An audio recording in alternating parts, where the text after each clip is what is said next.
ఆ ప్రభు శరీరం తింటున్న మనం, ఆ ప్రభు రక్తం తాగుతున్న మనం ఆయన చెప్పింది చేయాలి.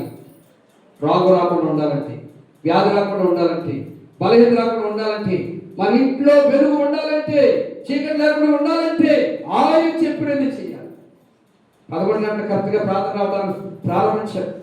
బుధవారం ఉపవాసం ప్రారంభించాడు. శనివారం విజ్ఞాపన చేయడానికి ప్రారంభించాడు. దేవుడికి ఇవ్వడానికి గుప్పులు విప్పండి అది ఆయన చెప్పింది, నేను చెప్పింది కాదు. ఆయన చెప్పింది. క్రమము లేని భక్తి ఆయన అంగీకరించాడు. విశ్వాసం లేని ప్రార్థన ఆయన చెత్తకు చేరదు. కాబట్టి విశ్వాసంతో నీళ్ళు పోయమంటే నీళ్ళు పోశాడు. పాలలు ఆయన చేతులు ఎత్తాడంతే, దీవించాడు. మీకులాగా ఏమన్నా పశువు గిద్దలు వేసాడా?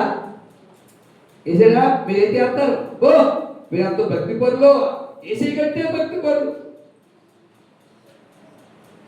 దీవించాడు అంతేనండి. ఒక మాస్ గారు ఈ అక్షంతరే అంటారు.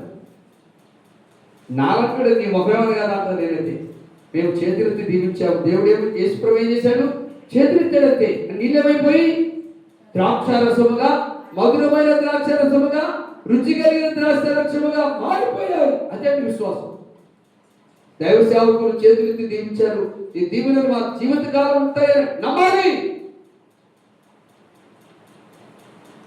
ఒకడు అంటాడు అయ్యారు, ఒకడు అంటాడు అబ్బాయి పాస్ గారిని అలా పంపించి